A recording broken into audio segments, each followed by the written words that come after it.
Take two.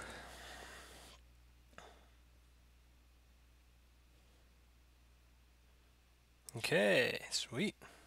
I think we're live. I'm going to send the link out.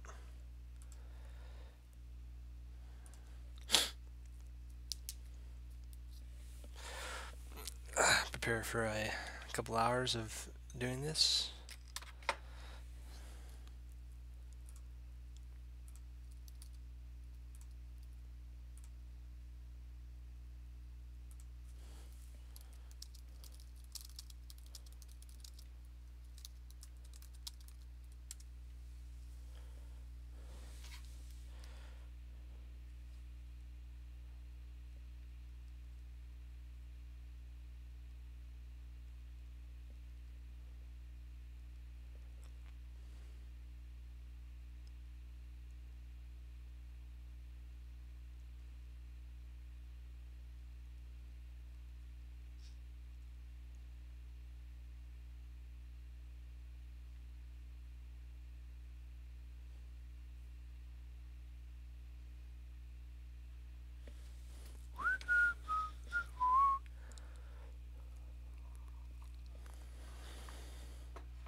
Okay.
Okay.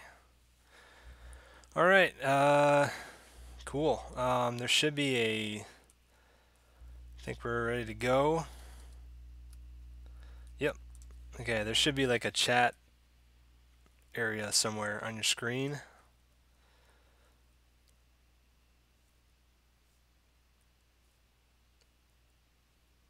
Do you see that anywhere? That should be on the right of the screen or something on YouTube. So yeah, just start typing some questions in there, but hopefully if everything, let me know if you can see everything. The video looking okay?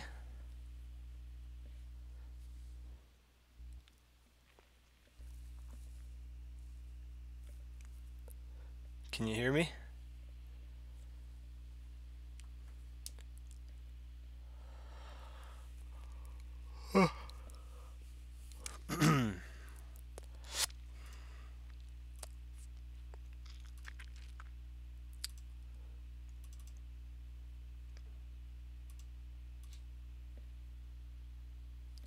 You don't see a chat?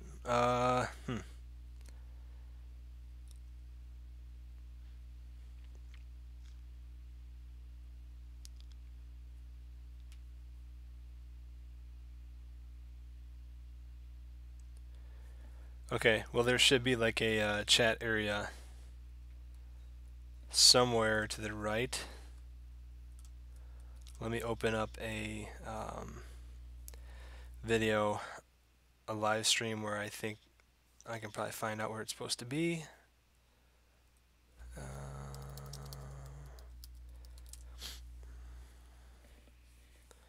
Let me help you out on that. Yeah, it should be, well, do you have your video, like is the video kind of split? On the left, you've got the video you can watch, and then on the right, you've got like a little like chat window to the right of it. Do you see that? Is that showing up?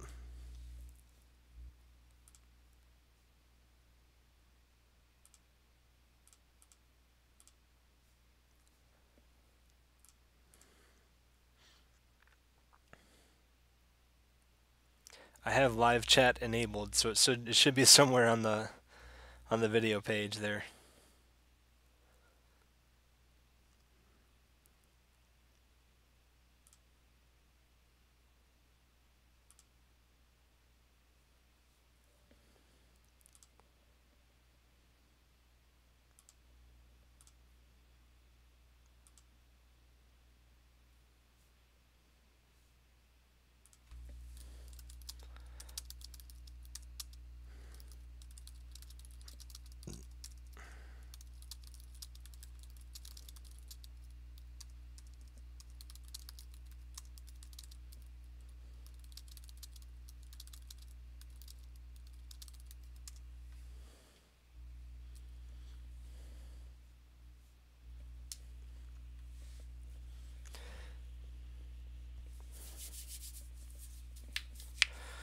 All right, well, either way, I'm going to start coloring, so hopefully you can find it. I don't think you have to be in theater mode. I think if you're in theater mode means that the video takes up like the top portion of the screen. But I think if you have it in the, yeah, like if you have it in theater mode, the chat box should be like underneath the video and to the right a little bit. But if you switch it back to default view, then it should put the chat box right to the right of the video.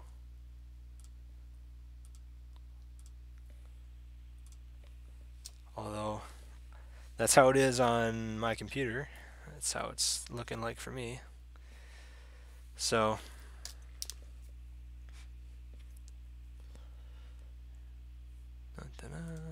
let's see what we got here. Okay.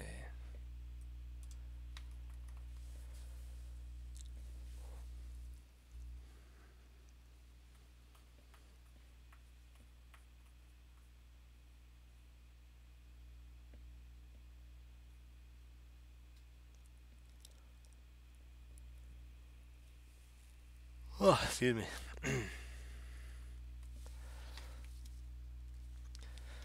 So I'm testing out this new headset with microphone I got at Target for like 30 bucks. It's pretty decent. If my voice sounds weird, it's probably because I've got some allergies going on. I don't know if it's sinus or just allergies. I think it's just allergies.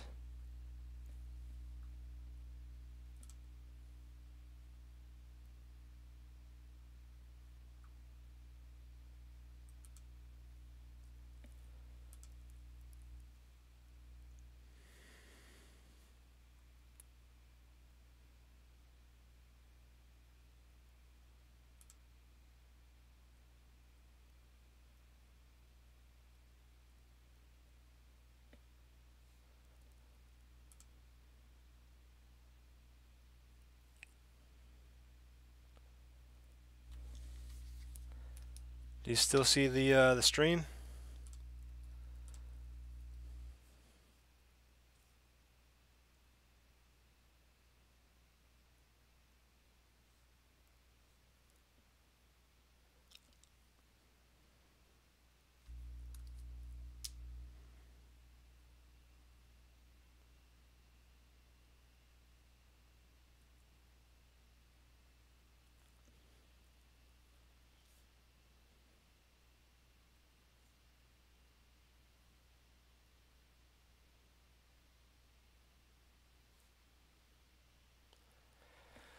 Okay.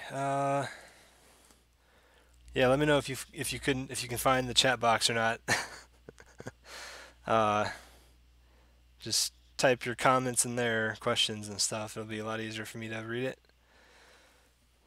go through them. A lot easier than texting questions or comments.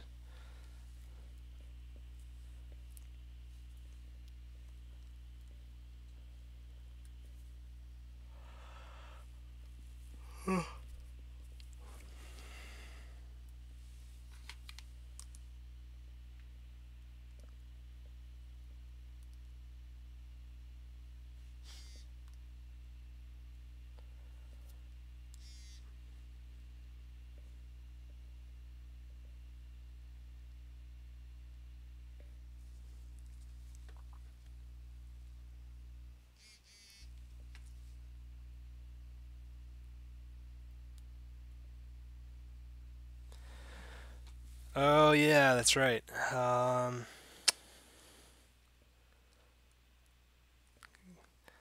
Okay, thanks for reminding me. Yes, I believe you gotta have a Gmail address to comment.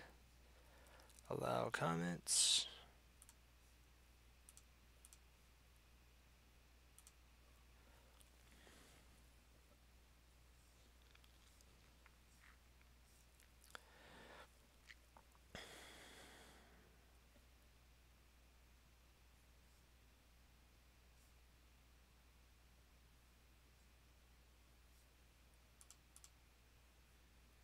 Yeah. Unfortunately, I cannot. I can't. I can't make it open. Comments open to people without Gmail accounts or Google accounts. So sorry about that.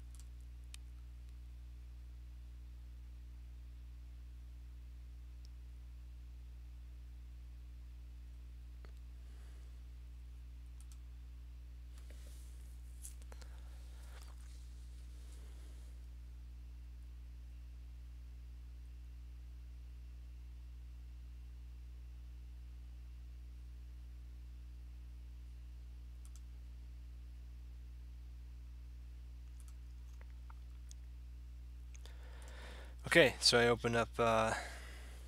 Yep, can do that. Messenger's fine.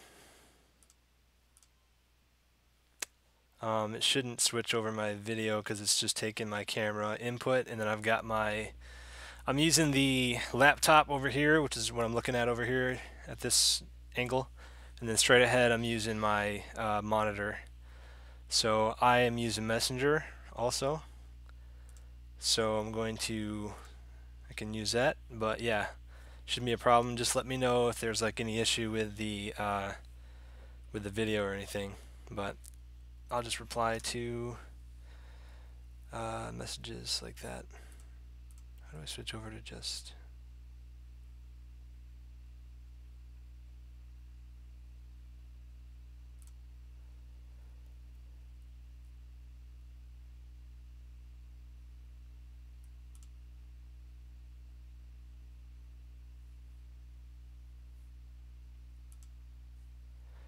Yep, I got it open. Messenger's open, so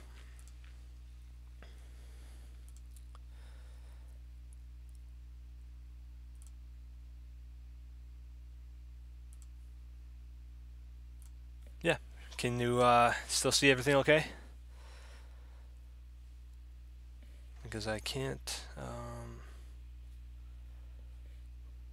Yeah.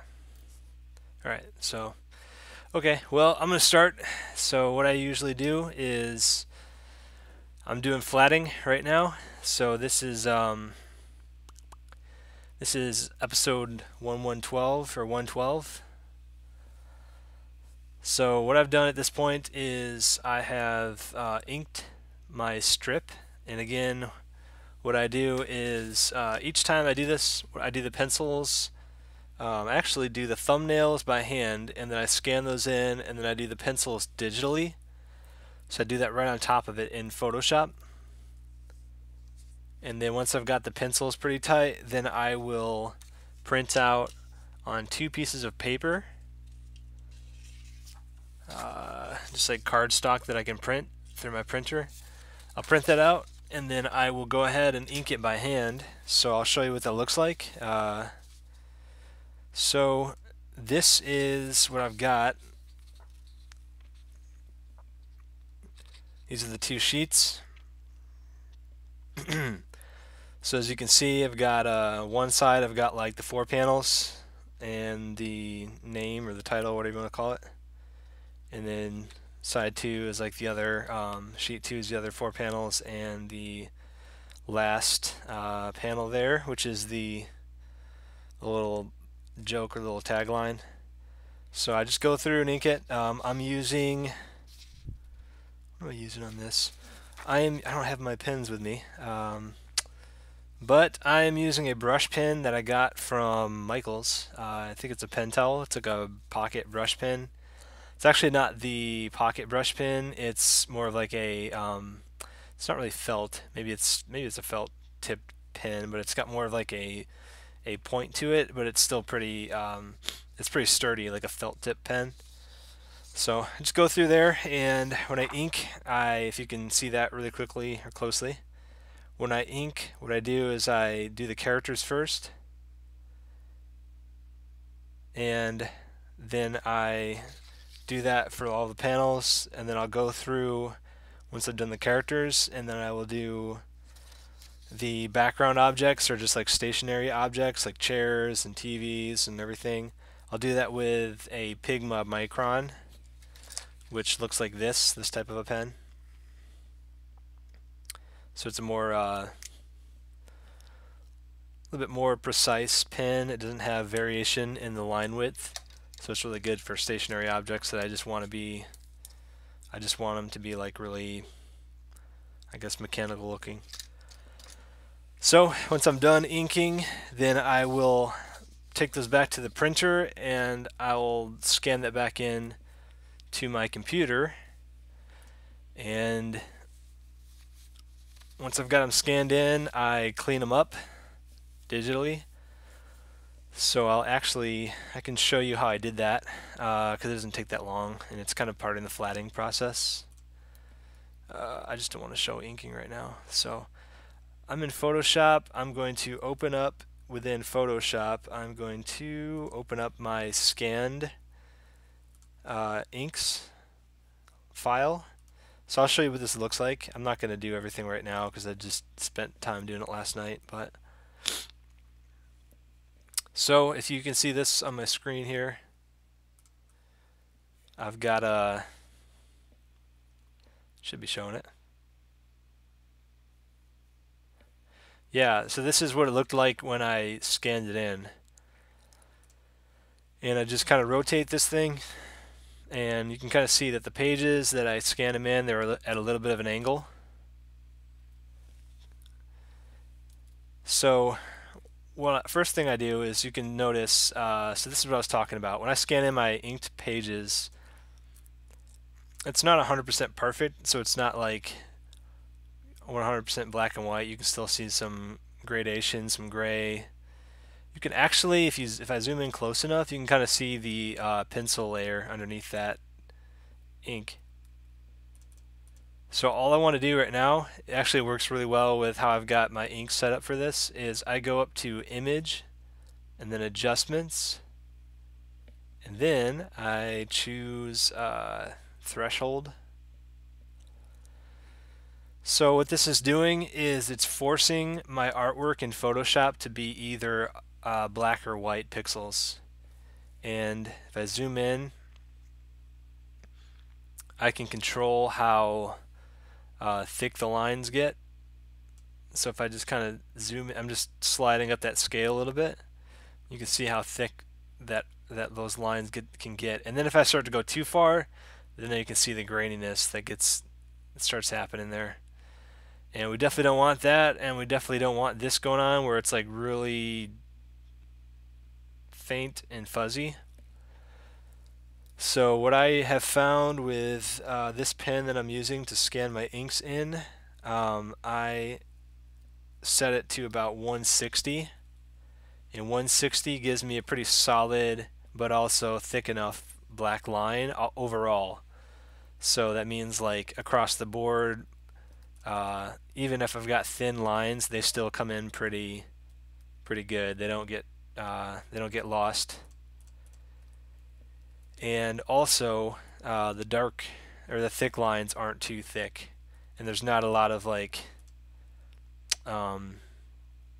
extra pixels going on. So that's how I do that. I'm gonna go like that, and once I've got that threshold applied, I still got the problem here of these pages being a little bit off axis. So if you notice, if I took a ruler from the side here and I started to line it up to the panel borders, you can see I'm off there. It's not exactly center, and also over here it's not exactly center. So what I'll do is I will drag these rulers on here as my guides, and then I will zoom out a little bit and I'll take the selection tool, and then I will make a selection there, and I'll start to tweak that object, and I'll rotate it slightly until the panel borders are more square against that ruler guides there. See that? And once I've got it where I want it, let go of it. And that's pretty good enough for me, what I'm doing. And then I'm doing this slightly a little bit different than I do. Usually I straighten everything before I rotate the selection that I made.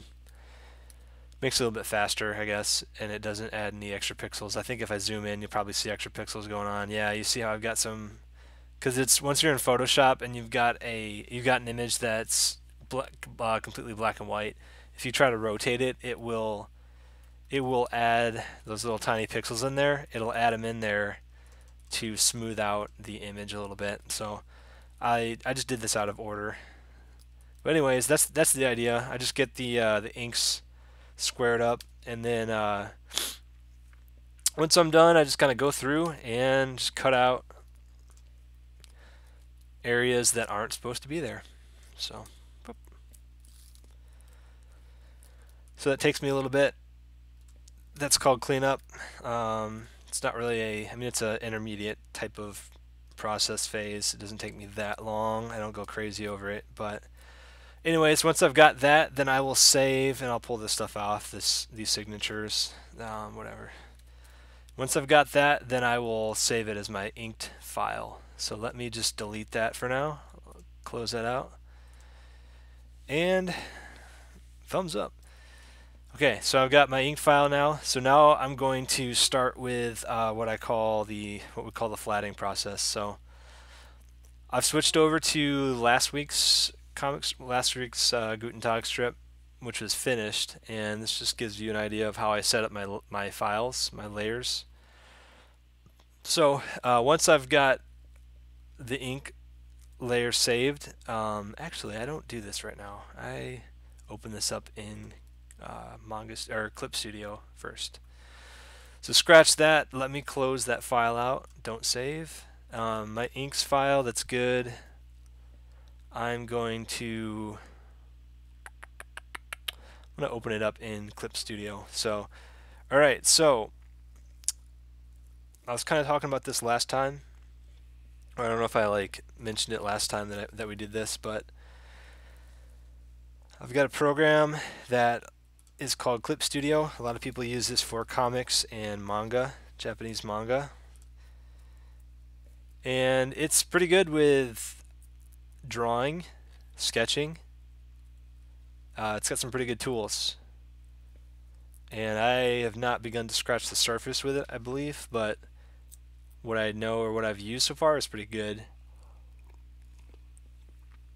I don't have all the tools in my version. I've got like the $30 or $50 version of this. So what I'm going to do is I'm actually going to quit Photoshop just because On my laptop, my memory is not like super high, and these programs are starting to use a lot more memory. So I'm going to close unnecessary programs.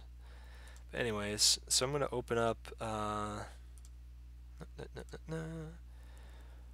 Going to open up my inked file with Clip Studio. Should open up here in a bit. Drag it onto the monitor. Okay. And pretty much Clip Studio is like Photoshop, same setup pretty much, where the tools are and everything. Similar stuff. I don't know what happened to mine, but I can't like exactly see all of the settings for each of my brushes and everything, so I had to kind of guess at some stuff, but whatever. It's okay for now. I'll figure it out at some point. I'm going to open up the previous flat color file that I saved. So the way from last week's strip. So the way I do this is I start the flatting process in Clip Studio, and then I'll finish the colors in Photoshop. That's where I add actually all of the text and all the effects in the background. If I like have some stuff where I've removed the inked lines, I'll actually finish that up in Photoshop. But what I do is I start it off here, so I'll show you how I have my layers set up.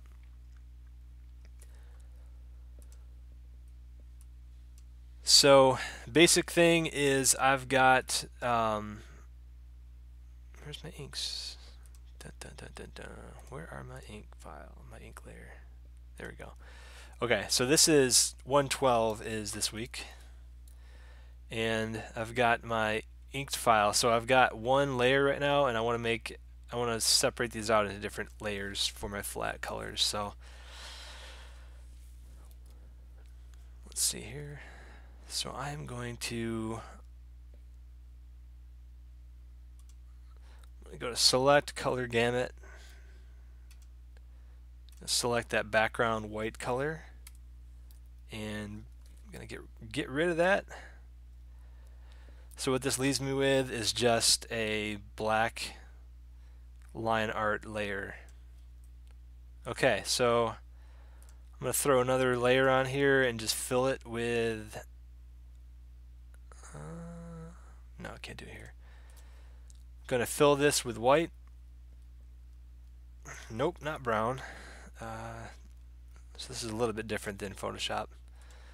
I'm going to fill it with white just so I can see my colors on top of it. But so now I've got like a background white layer. I've got an inked layer, my inks, and in between those is what I'm going to call my flats, flat colors.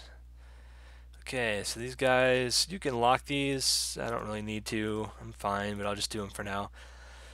But I'm going to work on this layer, flat color, and what I'm going to go through and start to flatten all of the areas here. So I don't know if I mentioned this last time, but what I do is when I draw these strips, I try to ink it so that I've got like every line is connected. Not all of them have to be, but I want to try to get as many as possible that every line is connected. There's no like gaps. Clip Studio actually is really good with like you can fill in an area of color where there's a gap and it won't bleed out into everything. It'll actually kind of stay pretty close to the lines, but there's still a little bit of a bleed, I guess.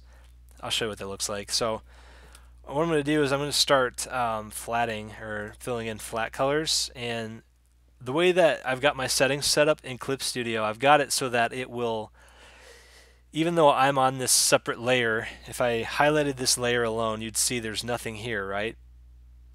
And if I try to fill in the layer, it's going to fill in the whole layer. So I'm going to undo that. So really cool setting in Clip Studio. If I've got my paint bucket tool, and I'm going to grab his skin color, and I just want to fill in his color. just like anything else or in Photoshop or whatever, it'll just fill in that area. It's not going to go through and spill out. Even though, so what's going on here is like I'm selecting or I'm filling within the black lines, but the black lines are on this ink layer, but I'm actually filling in the color on the layer beneath it, but it's only filling in like where those black lines are. It's kind of cool. In Photoshop, if I'd tried the same thing, I'd be filling in that whole layer. So I didn't make any. Whoa, what is going on? What happened? Okay, so I just realized that I'm totally. Yeah, my bad. Let me backtrack here. Um, what happened? Oh, I know what happened. Okay. Dun, dun, dun. Where am I? Clip Studio. Why aren't you in there? Cancel. Yep. So in my live stream thing program, I have it. I don't have it set to the Clip Studio. And how do I get to that?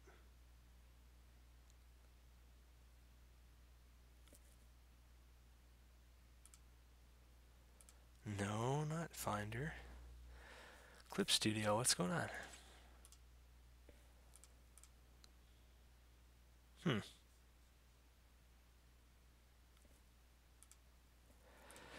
Alright guys, sorry about this. Something weird's going on here.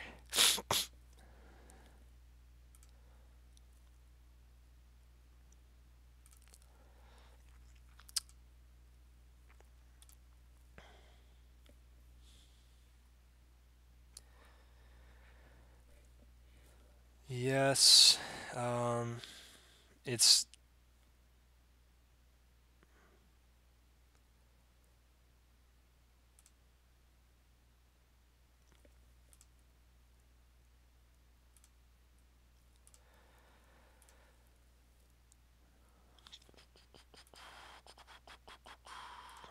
let me try display capture. Display 1. There we go. Alright. That should work. Although I need to resize this a bit. Nope.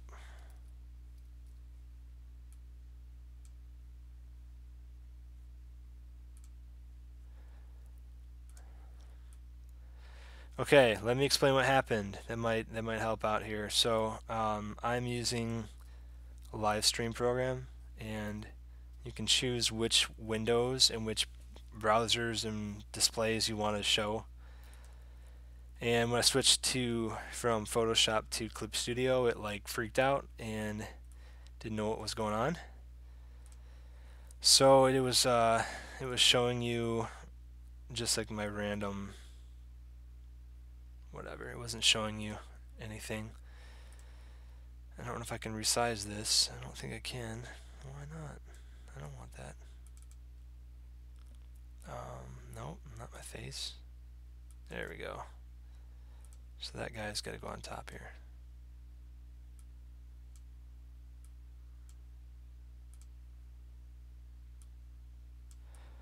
Okay, let me kind of scale this back some.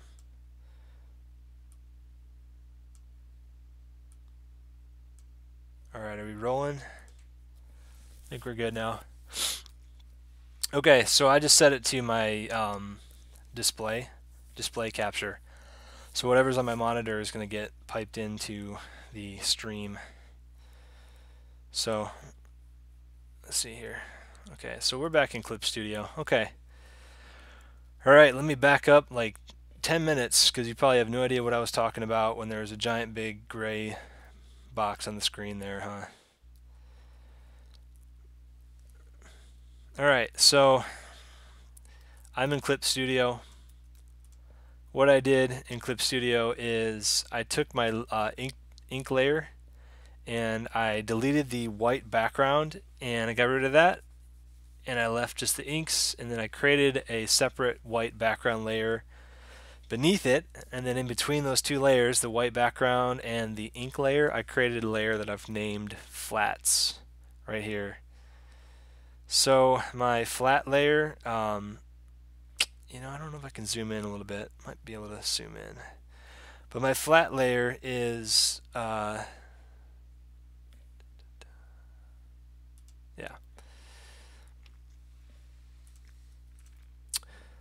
is where I'm going to be putting down all the colors for these areas. So basically what I was saying was Clip Studio is a little bit easier than Photoshop in this part of the process because I can take my paint bucket tool and I can be on the flat layer where there's no selection, it's just a big open canvas or whatever layer, and I can actually put the paint bucket like in between the inked lines while I'm still on the flat layer, and I can click and it will only fill in that area that is marked off with the ink layer boundary, even though it's on a separate layer. So it's kind of cool. So if I turn off the ink layer, you see that on the flat layer where I filled in, it only filled in around the black inked ink layer there. And that's just one of the settings you can do for layers. It's pretty cool. The lines, you can set how much of the gap it will allow. So for instance, if I was on this layer and I wanted to, I'm just going to really quickly, that's locked, so unlock. I'm going to draw something here. Nope.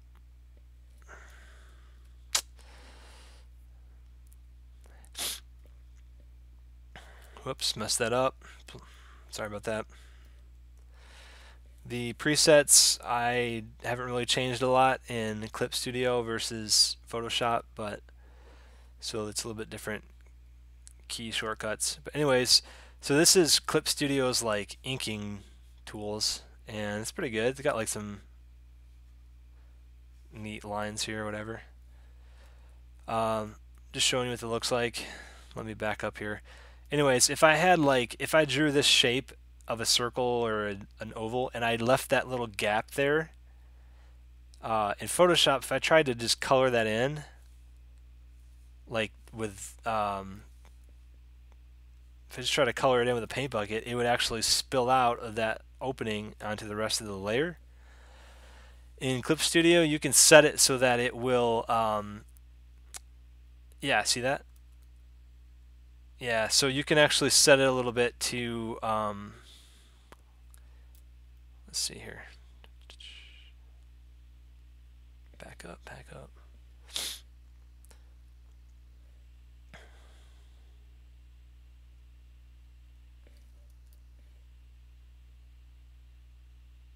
I don't know what happened. Something happened here. Need some water.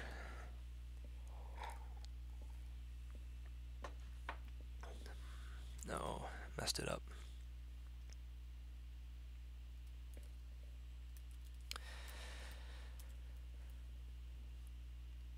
There's a setting that basically lets you fill in, and it will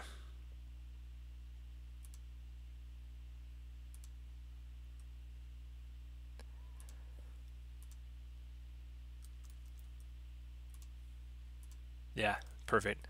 So this little bar up here, if you can see that, it kind of controls, yeah, gap lets the color get out. So it says close gap, and you can specify whether treating gap is closed and the width of the gap. So it can, basically it's kind of like a smart detection, like it realizes there's a gap there and it does its best to like make its own selection automatically when you fill in, and then it just stops it from spilling out. It's kind of cool. I don't use it, so again, I don't really want to use it when I'm doing this because I want to just start going in here and flatting and not worry about it. But it comes in handy if there are certain areas that I've inked that have to be treated like that, and sometimes it happens. So for the most part, it doesn't really matter. So I'm going to start flatting here. So I'm just going to go.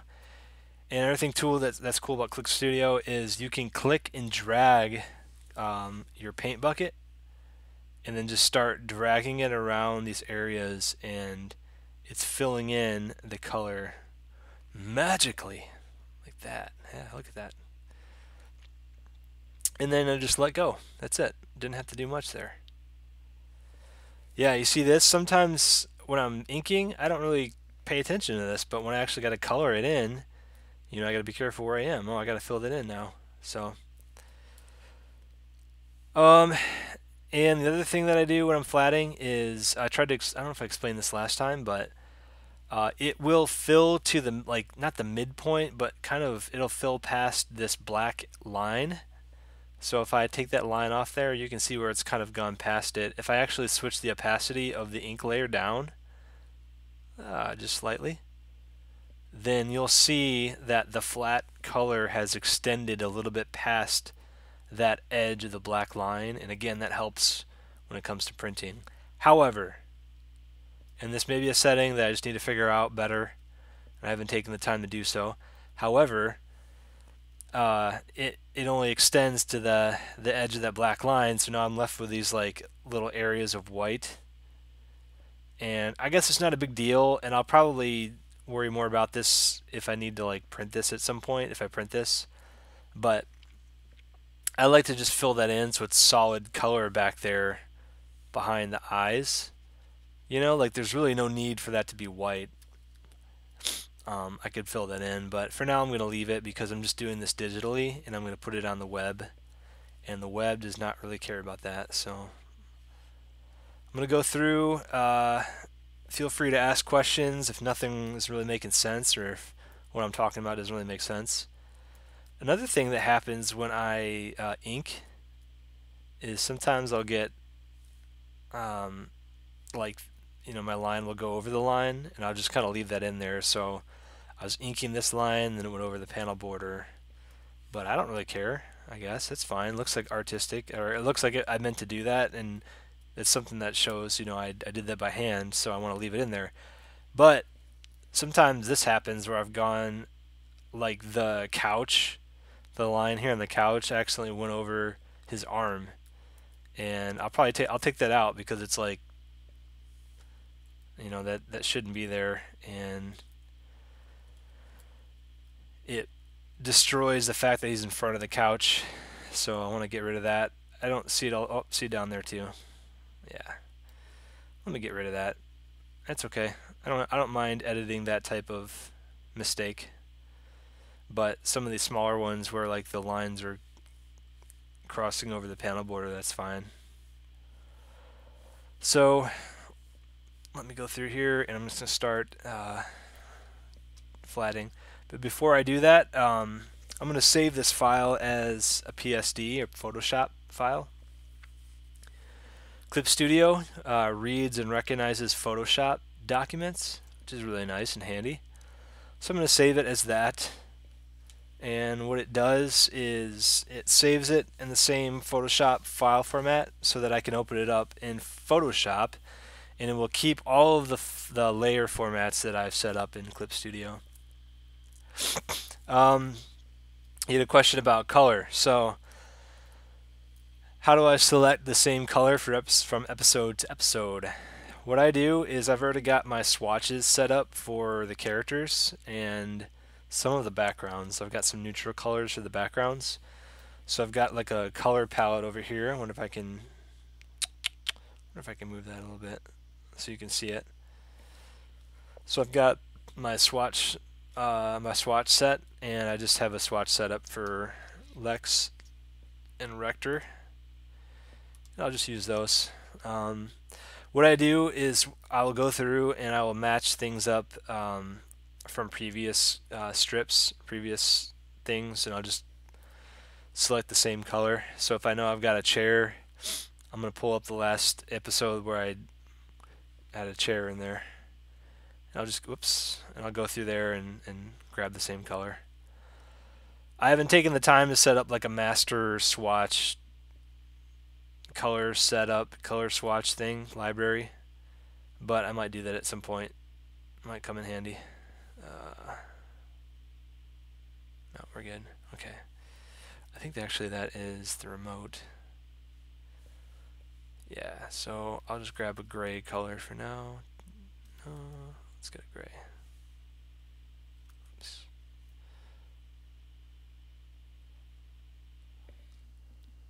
I don't know, do I want that?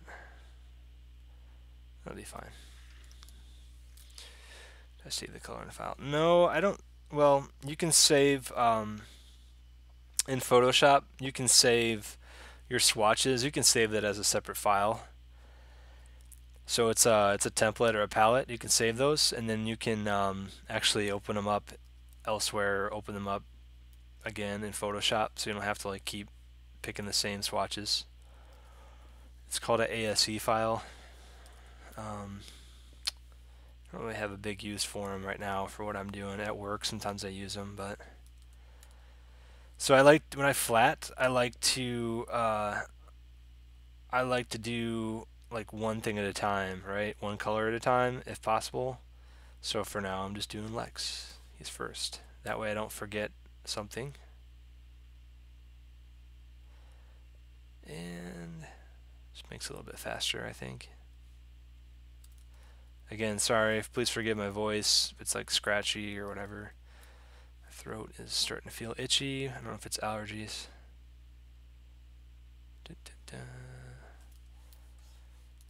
Yeah, so again, this is why I try to get my lines like with no gaps so I can just do this all day and I don't have to like try to color in anything or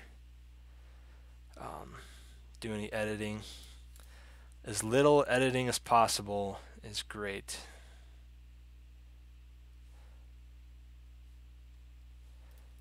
And let me get rid of that stray line there. Oops. I can always switch over to, what is that? I can't remember all my presets. L, P, P. There we go, pencil. That's fine. Okay. Alright, so I'm just saving.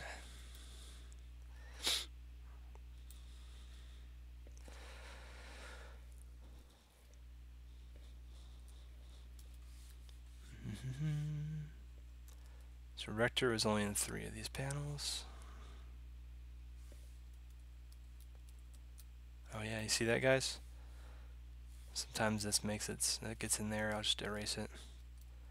Sometimes I'll get a stray dot, and I don't know if that happens. Maybe that comes from when I scanned it in. Oops, and it got saved as part of the ink layer. You see that? It looks like he has a mole, but he does not. And actually, his eyes are a little bit wide there. So I don't like to edit my ink, and I really don't like, I really don't do it when I'm drawing my inking. I won't like use whiteout or anything and then re-ink it. I'll just leave it how it is because I don't know, it doesn't really matter. But when I do it digitally and I see I need to change something, I'll just make his eyes like a little bit closer because you know it was there and then now it's over here. And I will do that on the fly as needed once I've scanned it in. Back to flatting.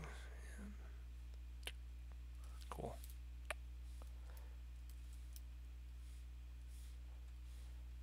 Like sometimes I'll realize that I've got his expression wrong, or one of their expressions isn't right, so I'll just tweak it a little bit until it looks right.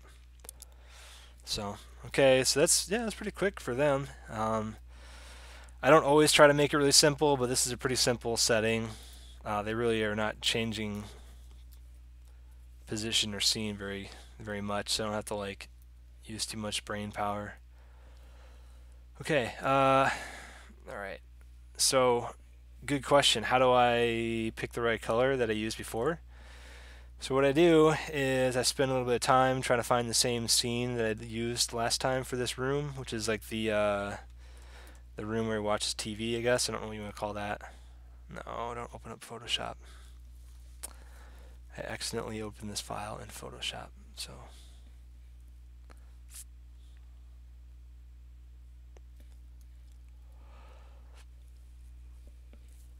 Close it out. And yeah, if you need to leave or hop off, that's okay. But I wanted to finish this tonight, so I'm going to open that file.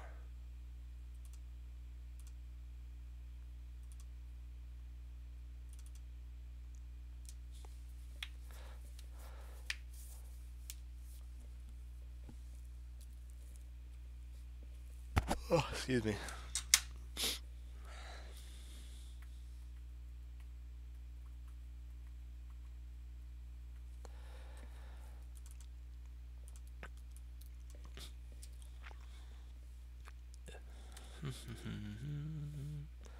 Grab the color.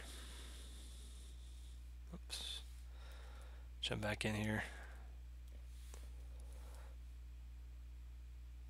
You know what? I think that's a little bit too dark. I don't like that. So what I do is, let's see here. Get a little bit closer to the color I wanted. There we go, that's fine.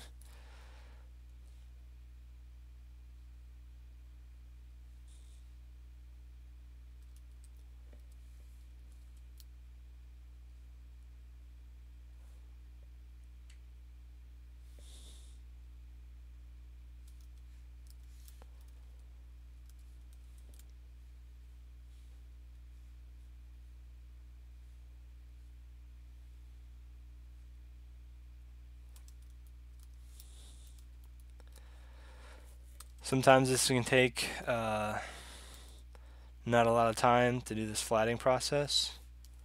Sometimes it takes more time than I wanted to. Depends on the complexity of the lines since I'm filling this in.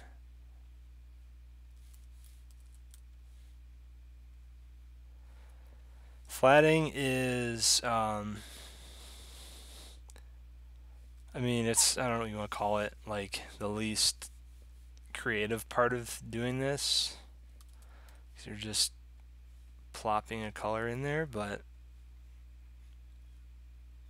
it's a necessary stage. If you don't have it, then it makes everything a lot harder to do at the end. I don't do a lot of finishing color to my stuff now since I want to get these out faster than I used to. But if you were to do your flatting for a comic book or another webcomic, you would definitely want to do this. You definitely want to, you need to have this phase down, because what it does is it lets you select the individual flat colors later on in your final colored file, and then make your, you can just select those, each area you want to work on, and then you start to do like the final coloring on top of that. And it's a lot easier. It makes it a lot easier to work with. But this pretty much is like close to my final coloring stage anyways. The only thing that I really do is, I don't know if I'll even do shading anymore, or two steps, because you want to use two steps because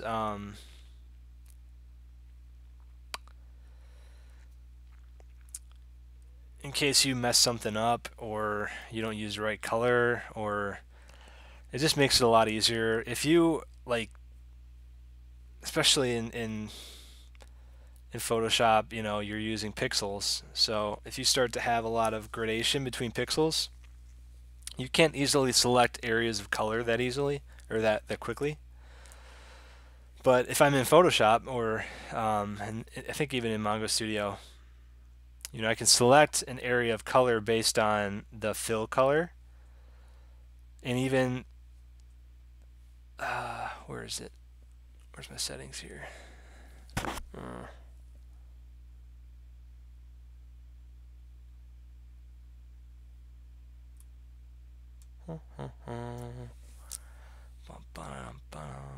You can select like all fills of that color, which is kind of handy. Where did I find that last time?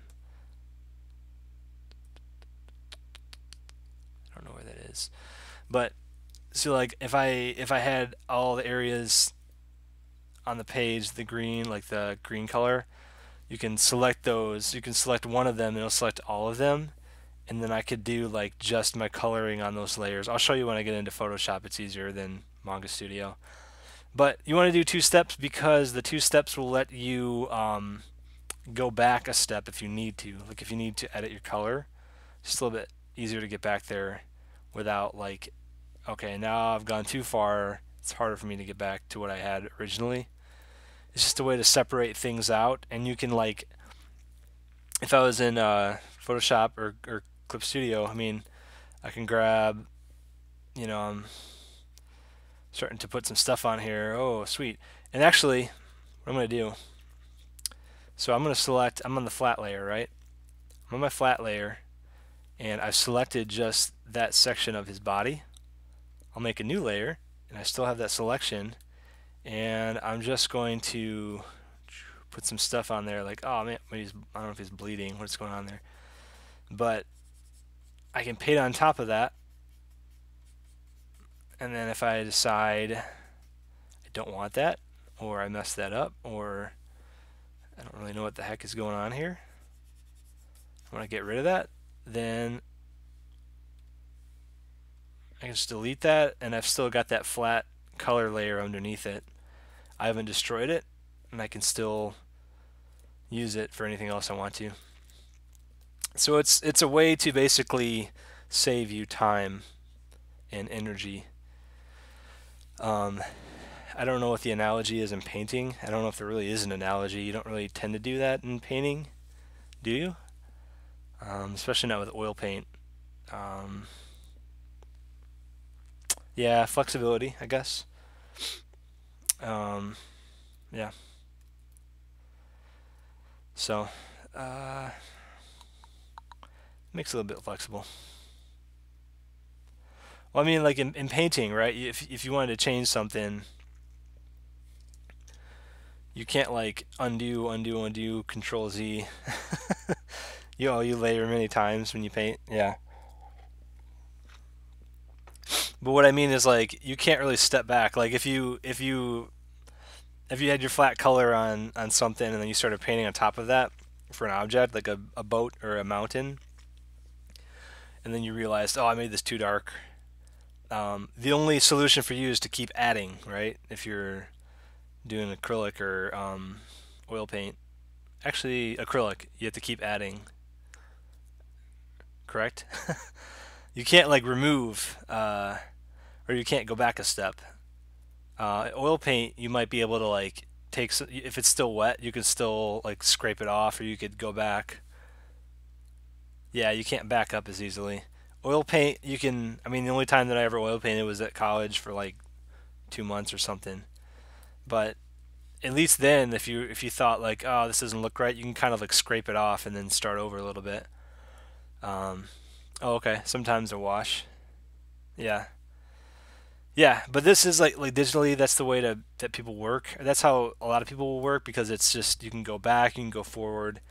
It's like a non-destructive way to work without messing everything up. And the way that a lot of comics creators work now is like that's what they want to have. They'll have someone who does separately the flatting stage, and then someone who comes in on top of that and does the final coloring stage. So it's like a preliminary stage for the coloring guy. So he doesn't have to waste time selecting his areas of color. He can just jump in there and start going to town. But again, that's for like, I don't know. I guess Marvel does that. I know, or like the bigger companies. I'm sure like smaller stuff. You got one guy who does. I don't know if it depends. I don't know. I know you can find flatting work doing that where you just do the flats, and that's what I've done for people. And you don't get paid a lot, because you're just doing the basic work, but it's necessary. So, let's see.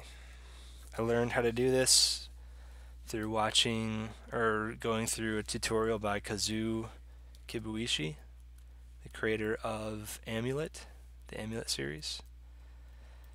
And I got to work on, I think, book 2 and 3 of his series. It's really, really helpful to learn how to do this process. Although it was a little bit different when he did it. This is like a simpler, I guess, a little bit simpler process. But invaluable nonetheless. And still do an amulet. Amulet is a story about brother and sister. And I believe they're trying to find their grandfather. It's kind of cool. It starts like a normal story, and then some big event occurs, and then they get thrown into like this almost like another world type deal, and they launch onto this adventure, and the sister finds out she's got like special powers or abilities, and they're trying to find their grandfather. And I actually haven't read, I think there's 8 books I think now, or they're coming out. He's coming out with the 8th book soon, and I think I've only read like 4 or 5 of the total series. But I need to get the other ones from the library or something. But it's really cool. It starts out with the kids are they're young and they start to grow or age, mature over time, so they're like getting better at their abilities. But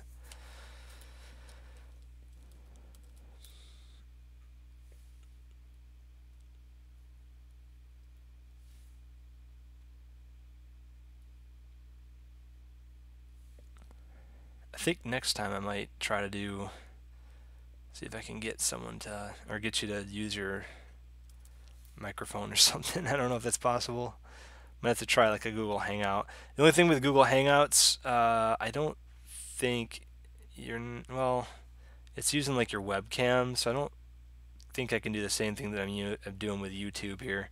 YouTube is letting me stream, and it is recording my webcam on my laptop. It's combining those, but I don't think I can do that with Google Hangouts. I think you have to just show your webcam, which is it's good for like one-on-one interview type stuff or group hangout interview type stuff. But I don't know if there's something similar to that. I think you might have to have like your own setup for I don't know how it works. Sorry.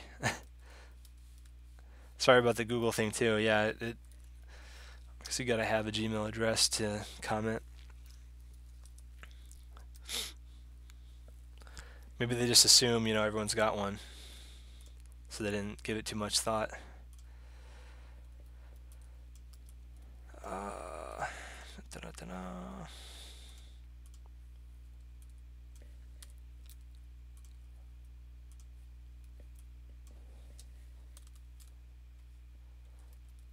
Throwing the hardware in on the entertainment center. If you can guess the names of the TV shows that I've featured on these panels, you win a prize. Yeah, Google, Facebook. Well, Google is YouTube. YouTube is Google. I mean, they all want all of our information.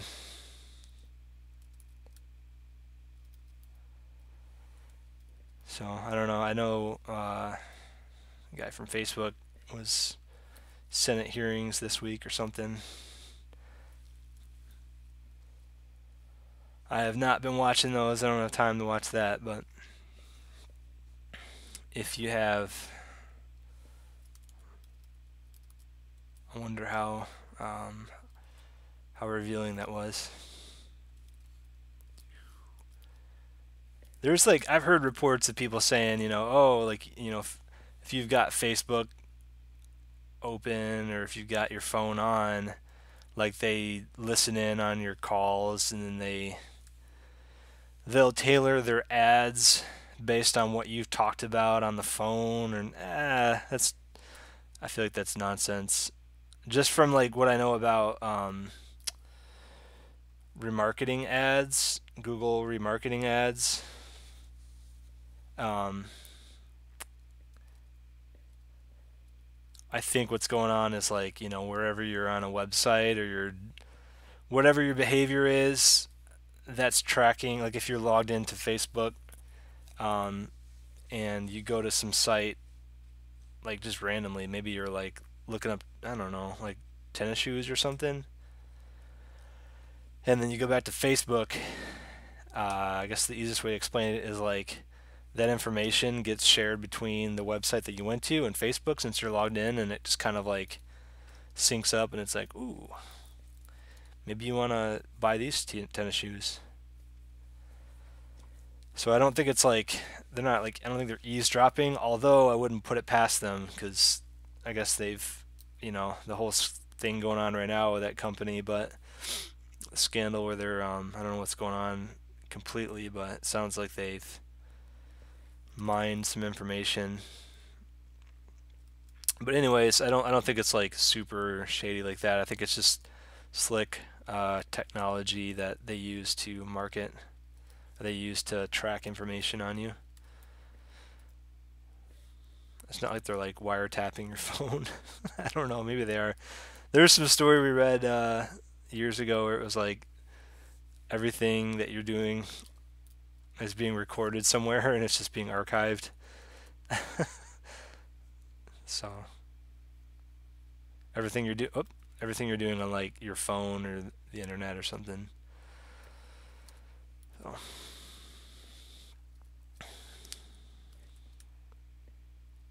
Oops.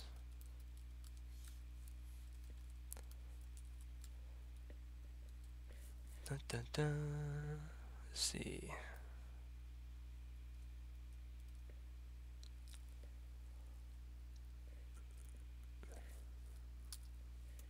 Yeah, if you have any other questions about flatting or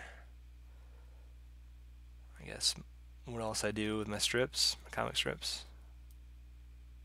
You know what? That doesn't really add anything. Let's get rid of that.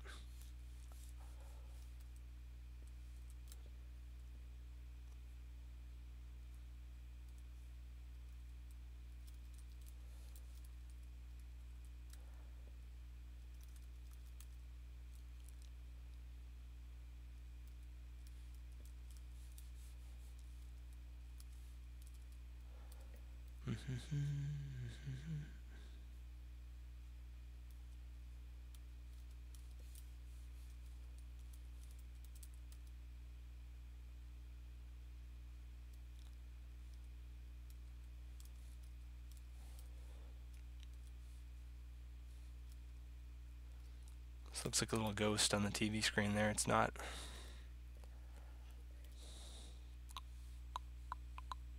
But I will.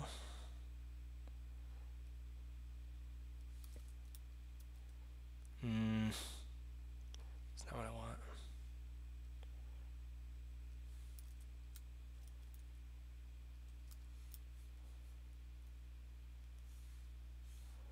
I'll mess with that in Photoshop. Whatever.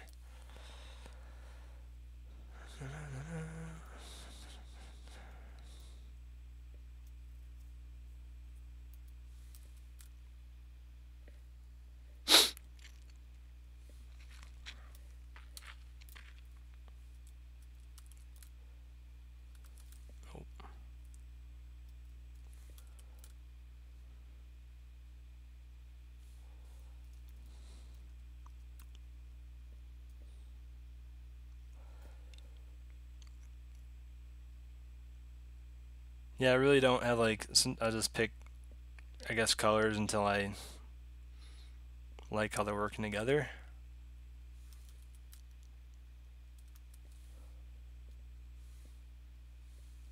I don't know. I don't know if I want to keep them. It's working okay for now because I think I'm using more like RGB colors, which are for web and not so much for print, although there's some colors that like don't translate very well into print. Blues and purples. Once you start going from RGB color space into print, they start to get muddy. And some are like there's really no change to them and they're okay, but it's not always easy to tell. That's why they created a Pantone color system, but that's not really practical for this, obviously. I'm just kind of doing this on the fly. What color is this cab gonna be? Gotta commit to a color here. Oops. Oh yeah, that looks bad. Yellow? How about a big, like Bob Ross, golden yellow? I want it to stand out so it draws your eye. Draw your eye to that TV screen. Oops. Okay.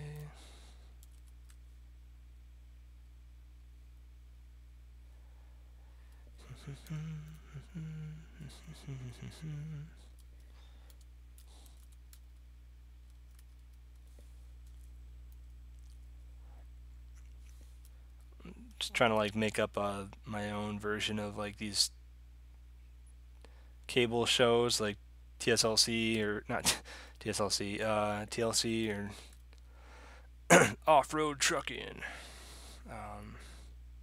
ice truckers, that type of thing. No. Yeah, sometimes what happens in Clip Studio is I will hit the shortcut key too many times and it switches over to gradient and then it freaks out and colors everything crazy. So I've got to snap it back here.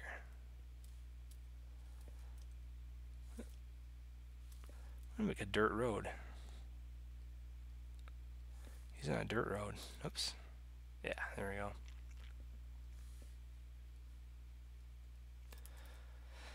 Nay, that's too dark. That's too dark. Oi. That'll do. Shortcut. Like what I'm using is I'm using my keyboard to cycle between the shortcuts for the tools that I'm using. Paint bucket is, I think, G, letter G. So if I hit G once, it's the paint bucket. I hit it again, it's the gradient tool. But if I just click on accident, like with the gradient tool selected, it will do a gradient of the entire page. So I've got to be careful that I don't hit that on accident. That's the one thing that kind of drives me crazy. But you can set your shortcuts, which is really handy in Clip Studio. You can set them pretty similar to what you've got in Photoshop. But you know me, I don't spend a lot of time doing that. I just do it on the fly. And it's not the best way to do it.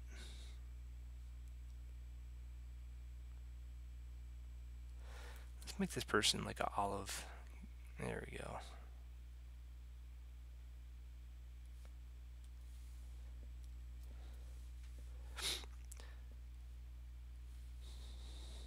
This is my little simple trick to make it look like he's wearing glasses. Ding. Oops.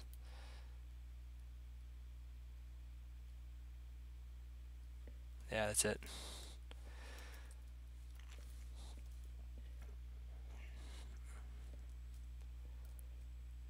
Okay, what color are you? I don't know. Like a purplish purple? Lavender? Ooh, it's too bright.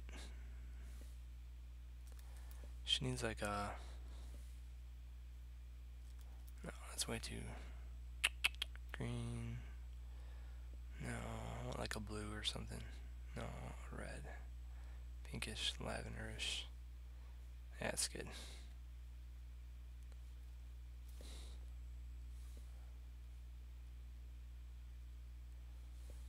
Give you some brown hair. Reddish brown hair.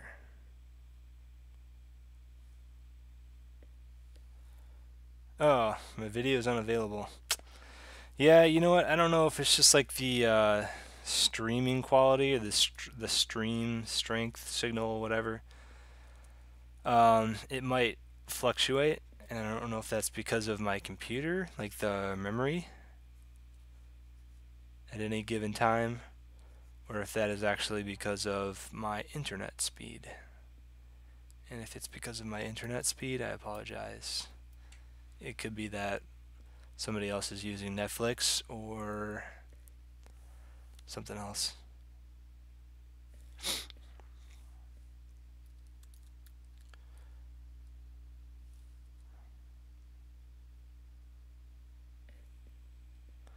How's that? How's that looking?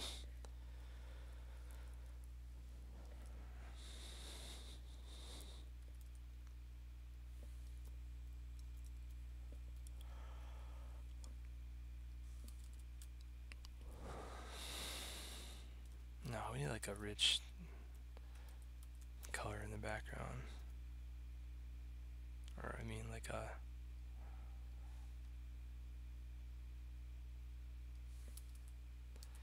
neutral-ish. There we go. Perfect.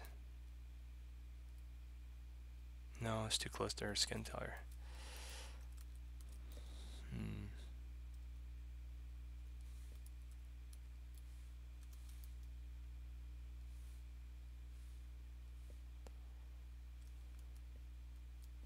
Blue. Like a slate blue. Perfect. There we go. Perfect. That will make it pop out. This is this is from a TV show recently. It's kind of like a meme now. No. I try not to use actual skin color when I color people on my strip.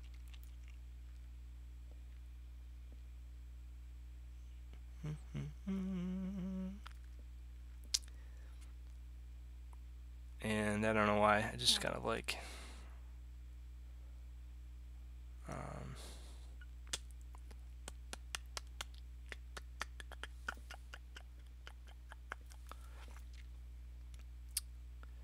I guess it's a way to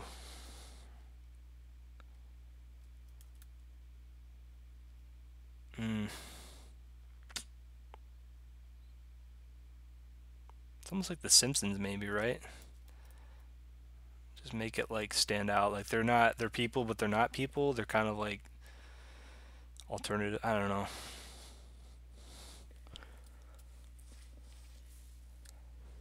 They live in our world, but it's like they're like different color. They don't wear clothes. I don't know, like Gumby or something. Gumby's like a man boy. I don't know what he is. Like I'm somewhere like in between there, but he's like just a random character.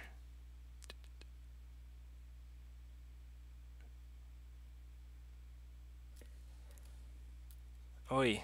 Let me guess. The video go unavailable again?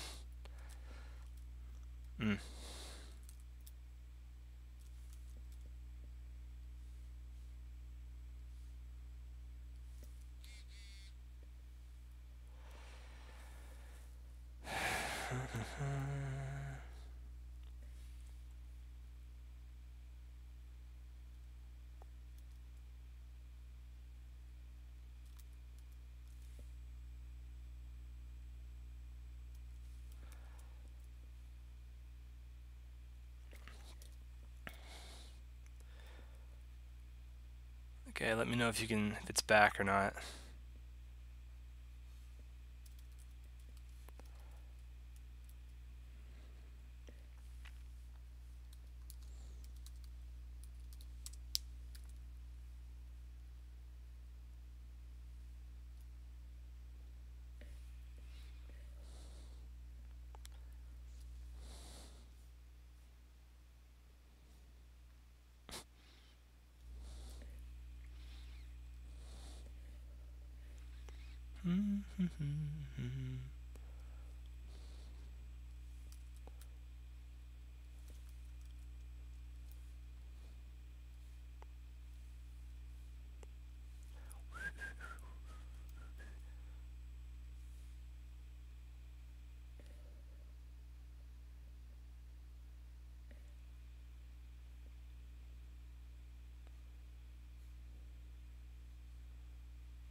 Alright, I guess the video is unavailable.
Well, I don't know, it might be a good time to quit if the video is giving you trouble. It'd be a good time to call this a night, although I'll keep working because I gotta finish this.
Don't know what's going on. I'm not sure why the stream is not as great as it was. Could just be everything else going on at the same time. Not sure, but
Anybody guess what this TV show is that I'm coloring here?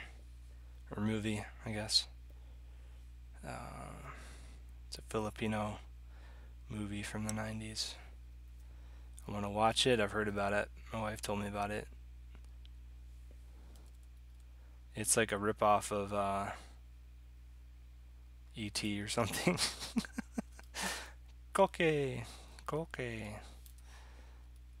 Alright. Trucking along. Let's see here. Okay, I'm going to try to refresh the stream. Or something. I don't know what to do. I'm not good at this.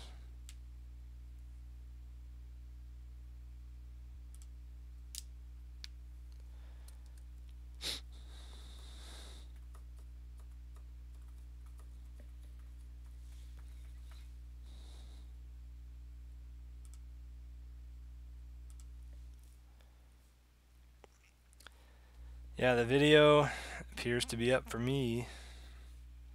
So I don't know what's going on, guys.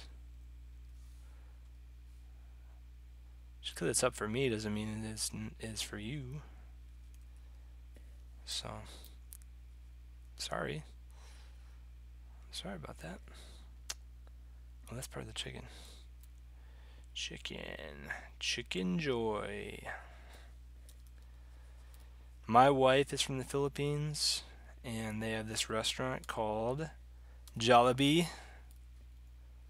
And Jollibee is, I would say it's better than McDonald's. Yeah. You can get spaghetti, you can get hot dogs, you can get fried chicken, burgers, breakfast, fries, and there's probably other stuff you can get. But the cool thing is that you get it all at the same place. And their chicken is amazing. Fried chicken. So, whoops. And they have locations in California and also across the nation. Chicago. None in Michigan that I know of, that we know of yet. So.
Alright, so that's the extent of stuff that I do in Clip Studio for my strips. I just do the basic flat colors.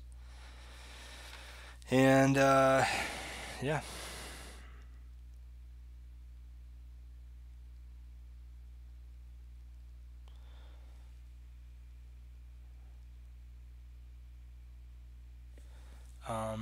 It's getting kind of late, so I'm gonna finish up in Photoshop and take it from there. Do the final stuff, text, and finishing everything else up. So, yep. Let me know. Let me know how everything goes. All right, guys. See ya. Bye.